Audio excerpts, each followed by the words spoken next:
नमस्कार दोस्तों, जन मुद्दों की बात धर्मराज के साथ मेरे इस शो में आप सबका स्वागत है। आज मैं आपसे बातचीत करने के लिए सड़क पे फुटपाथ पे खड़ा हूँ। ये फुटपाथ है कॉन्स्टिट्यूशन क्लब ऑफ इंडिया का बस स्टॉप। दरअसल आज मैं एक कार्यक्रम अटेंड करने आया था कॉन्स्टिट्यूशन क्लब ऑफ इंडिया में, और घर लौटते वक्त जब अभी सोचा कि बस का इंतज़ार कर लूँ, बस से चला जाऊँ, तो 604 बस करीब 30-40 मिनट से अभी तक नहीं आई। तो मैं सोचा क्यों ना मैंने आज जो कार्यक्रम में देखा, सुना, समझा, जाना, आपसे साझा करूं। आपसे साझा करना बहुत ज़रूरी है, क्योंकि यह कार्यक्रम हो रहा था जिसका शीर्षक था संवैधानिक राष्ट्र भारत पर आसन्न संकट व चुनौतियां, जिसे समाजवादी समागम करवा रही थी। और इस कार्यक्रम के प्रमुख वक्ता में थे श्री अशोक वाजपेयी, श्री रवीश कुमार, श्री नितिन वैद्य, श्री कबीर श्रीवास्तव, डॉक्टर आकृति भाटिया, प्रोफेसर राजकुमार जैन। हो सकता है इसमें से कुछ नाम से आप परिचित हैं, कुछ नाम से परिचित नहीं हैं। पहले मैं थोड़ा सा कुछ सेकंड में परिचय दे दूं। अशोक वाजपेयी साहित्यकार हैं। रवीश कुमार को तो आप सभी जानते हैं, जी हाँ, पत्रकार रवीश कुमार की बात कर रहा हूँ। आज के कार्यक्रम के मुख्य वक्ता या कहिए कि चार्म वही थे। नितिन वैद्य मुंबई से आए थे, राष्ट्र सेवा दल के अध्यक्ष हैं, जिस राष्ट्र सेवा दल के बहुत बड़े बड़े लोग, मधु लिमये जैसे लोग, नीलू फुले जैसे लोग भी राष्ट्र सेवा दल के बहुत असंख्य लोग रहे हैं, उसके अध्यक्ष थे, जो फिल्म निर्माता हैं, पहले पत्रकार थे। Kabir Srivastava supreme court of India के बहुत ही यंग ब्राइट लॉयर थे। डॉक्टर आकृति भाटिया समाज सेवी हैं, पीएचडी किया इन्होंने दिल्ली विश्वविद्यालय से।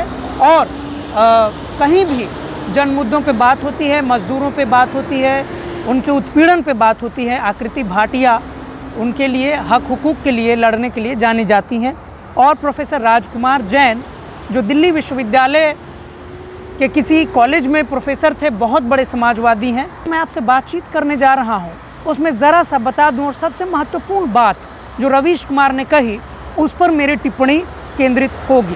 पहले एक एक दो लाइन आपको बताता चलूं कि अन्य वक्ताओं ने क्या कहा। रवीश कुमार को मैंने सुना और उन्हीं से प्रेरित होकर मैंने सोचा कि उनसे तो वाद विवाद प्रतिवाद की जगह अभी मेरे जैसे हैसियत के लोगों के पास नहीं है। क्यों ना अपने चैनल के माध्यम से आप सब से मैं अपनी बात शेयर करूं। नितिन वैद्य जो फिल्म निर्माता हैं, उन्होंने ये कहा कि कैसे मोदी जी के आने के बाद, भारत में 2014 के बाद, भाजपा की सरकार बनने के बाद बॉलीवुड में भी एक डर का माहौल है, भय का माहौल है। आप कुछ भी स्क्रिप्ट लिखेंगे तो पहले सेंसर बोर्ड नामक संस्था है, यह देखती है कि आपकी जो कहानी है, जो फिल्म का लबो-लुबाब है, जो फिल्म का संदेश है, कहीं वह भारत सरकार के खिलाफ, मोदी सरकार के खिलाफ तो नहीं जा रहा है। अगर ऐसी बातचीत होगी तो आपके फिल्म को पास नहीं होने दिया जाएगा।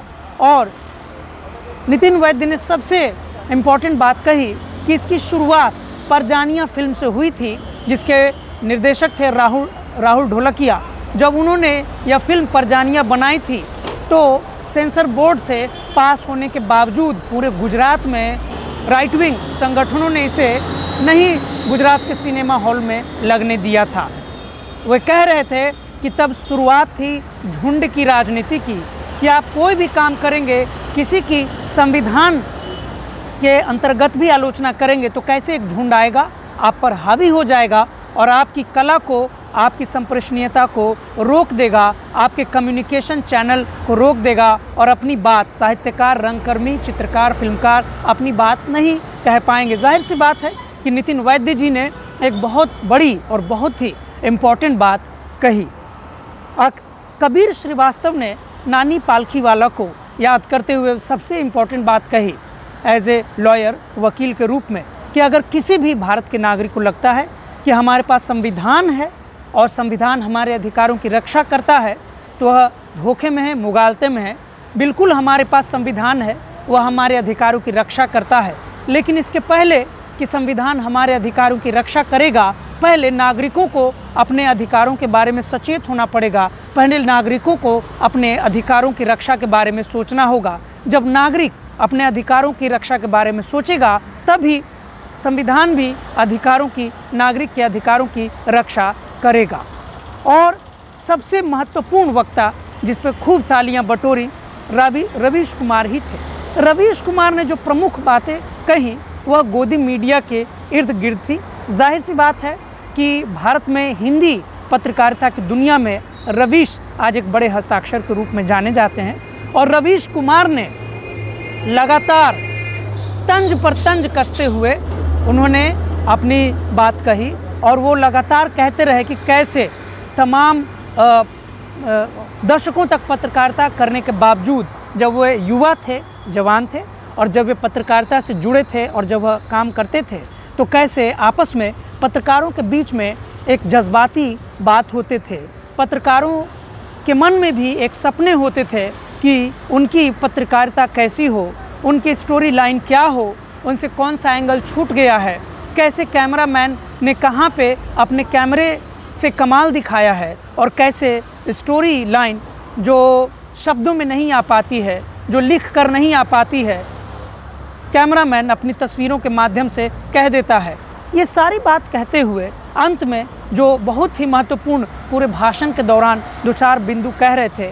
पहला चीज़ रवीश कुमार ने कहा कि पत्रकारों के बीच में, मीडिया के बीच में पत्रकार होने के जज्बे को मार दिया गया या उन्होंने खुद ही उसकी हत्या कर दी। उन्होंने यह भी कहा कि कैसे हर पत्रकार जब पत्रकारिता में आता था तो उनके सपने होते थे, आज वो सपने नहीं हैं। उन्होंने सबसे बड़ी बात कहने की कोशिश की जब उन्होंने कहा कि पत्रकारिता की दुनिया में गोदी मीडिया जब से आई है तो अब पहले जो पत्रकारिता जनता की तरफ देखती थी, लोगों की तरफ देखती थी, दर्शकों की तरफ देखती थी और हर रोज़ एक चुनौती के रूप में पत्रकारिता को लेकर अपने काम में सुधार लाने का प्रयास करती थी, और अब वह ऐसा नहीं हो रहा है। अब मीडिया, गोदी मीडिया जिसे रवीश कुमार बार बार कहते हैं, अब जनता की तरफ नहीं देखते हैं बल्कि मोदी सरकार की तरफ देखते हैं, भाजपा की तरफ देखते हैं, मुकेश अंबानी की तरफ देखते हैं। उन्होंने यह भी कहा कि कैसे टीआरपी का एक खतरा जो मीडिया के कर्मचारी या पत्रकार या मीडिया हाउस के मालिक एक समय में टीआरपी का बहाना बनाते थे कि अगर एक ख़ास प्रकार के खबरों को नहीं दिखाएंगे तो टीआरपी भी उन चैनलों को नहीं मिलेगी और उनके चैनल नहीं चल पाएंगे। लेकिन मुकेश अंबानी ने जब से सारे चैनल, भारत के प्रमुख चैनलों को ख़रीद लिया, गौतम अडानी ने जब खरीद लिया तो अब तो टीआरपी का मसला भी हल हो गया। तो अब क्यों नहीं पत्रकार जनता के सवालों को दिखाते हैं। रवीश कुमार ने तमाम सारी बातें कही। उन्होंने दुख जताया एक से एक पत्रकारिता पर, गोदी मीडिया के पत्रकार पर, भारत सरकार पर तंज कसे। उन्होंने सबसे बड़ा दुख यह जताया कि कैसे यह भारत के मीडिया का दुर्भाग्य है कि जहां पर राहुल गांधी को एक पत्रकार बनना पड़ रहा है और सत्यपाल मलिक का इंटरव्यू लेना पड़ रहा है। यह तो बात हुई रवीश कुमार की। अब हमारी बातचीत में जब मैं यह सोच रहा था, जब उनको सुन रहा था, तो मेरे दिमाग में, मेरे मस्तिष्क में उनके विचार के प्रति जो काउंटर विचार आ रहे थे वो ये थे कि आज जो खतरे रवीश कुमार को पिछले 2014 से दिखने लगे हैं, जो एक दशक से दिखने लगे हैं, और रवीश कुमार गाहे बगाहे अपने नौकरी जाने की बात को भी कह देते हैं। लेकिन क्या यही रवीश कुमार जैसी लोकतांत्रिकता की उम्मीद भाजपा की सरकार से कर रहे हैं, मोदी की सरकार से कर रहे हैं, अन्य सरकारी संस्थाओं से कर रहे हैं, सड़कों पर कर रहे हैं, अन्य संस्थानों से कर रहे हैं?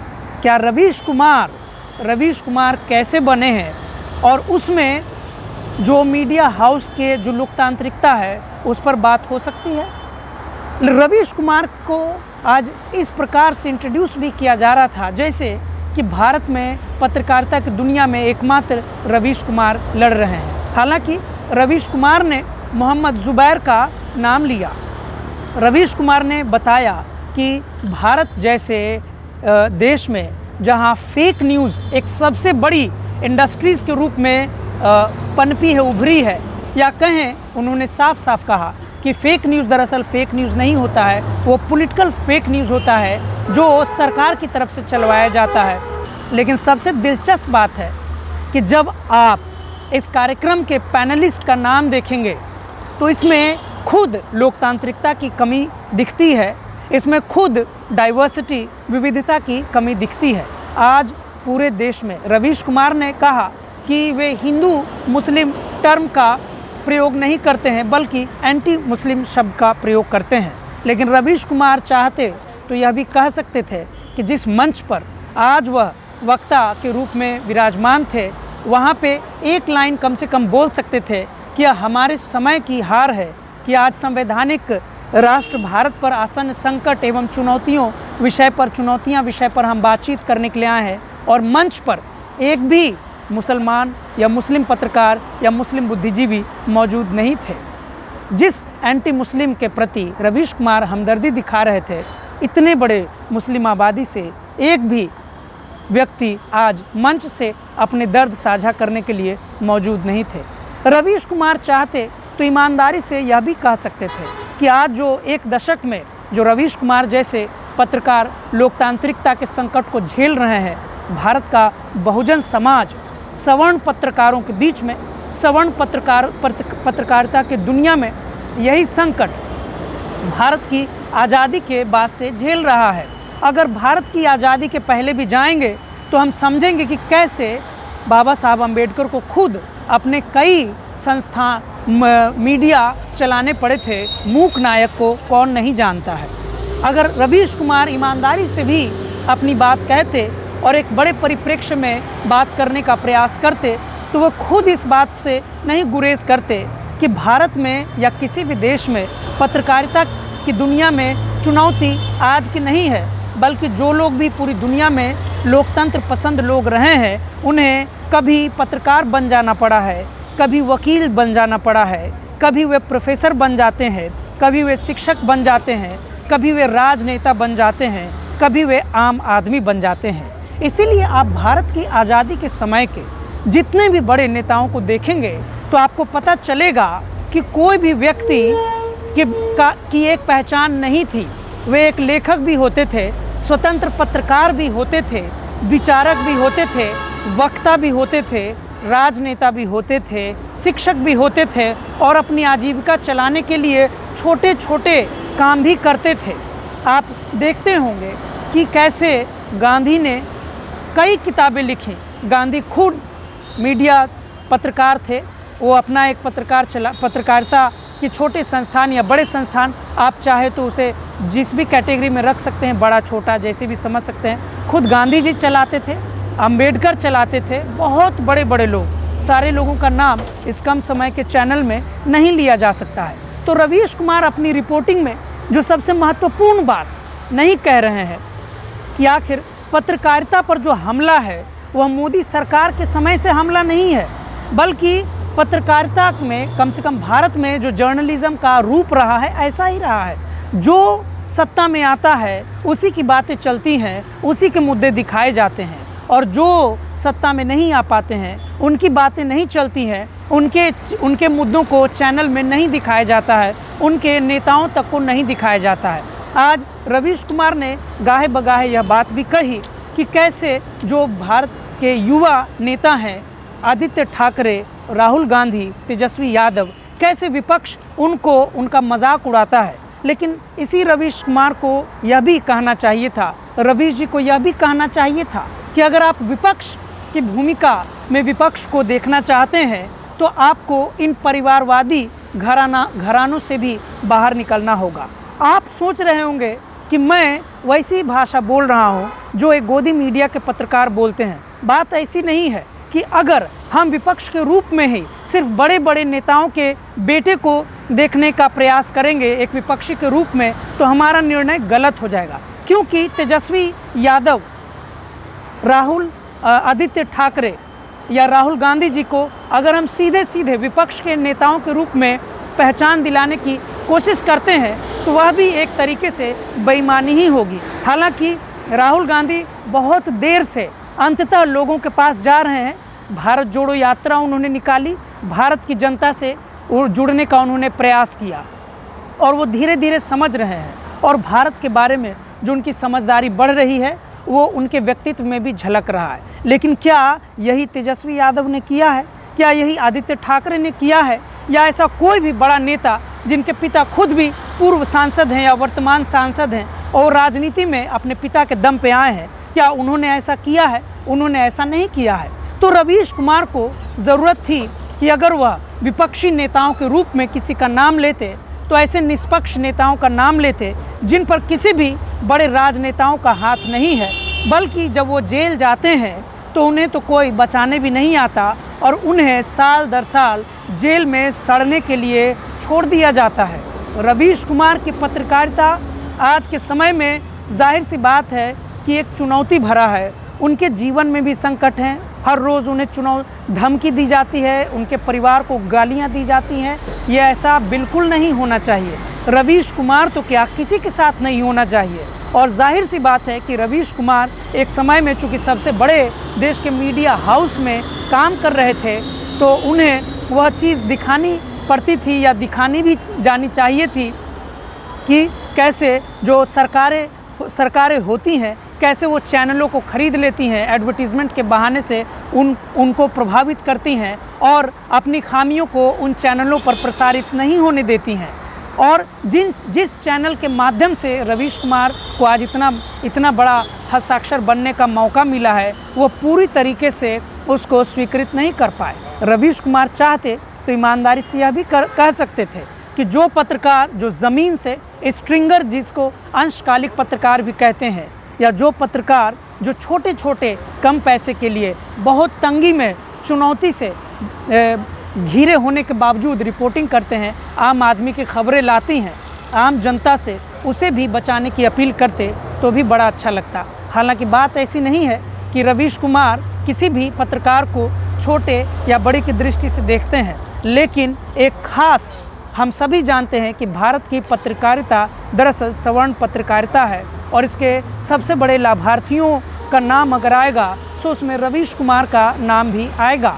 आप देखेंगे कि जब मंडल कमीशन की बात करेंगे तो ये वो पत्रकार हैं, ऐसे पत्रकार हैं जो इन समय में कभी छात्र थे, पढ़ रहे थे और दिल्ली के बड़े इंटेलेक्चुअल सर्किल में, नेताओं के सर्किल में आना जाना था। लेकिन इनको यह बात समझने में 30 साल खुद लग गए कि अंततः दुनिया का ऐसा कोई भी समाज जहां डाइवर्सिटी को नहीं सम्मान दिया जाएगा, वह समाज खुद ब खुद कॉन्जर्वेटिव रास्ते पर चलेगा, संकीर्णता के रास्ते पर आगे बढ़ जाएगा। भारत के साथ कोई ऐसी बड़ी चीज़, दुर्घटना नहीं हुई है मोदी जी के आने के बाद से जिसका अकेले ठीकरा मोदी सरकार के सर पर फोड़ा जाए, बल्कि हम देखेंगे कि भारत एक ऐसा देश है जहां पर डाइवर्सिटी का विरोध, प्लूरलिज्म का विरोध सरकारें सिर्फ नहीं करती, बल्कि यह एक सामाजिक विरोध का हिस्सा है। डाइवर्सिटी का विरोध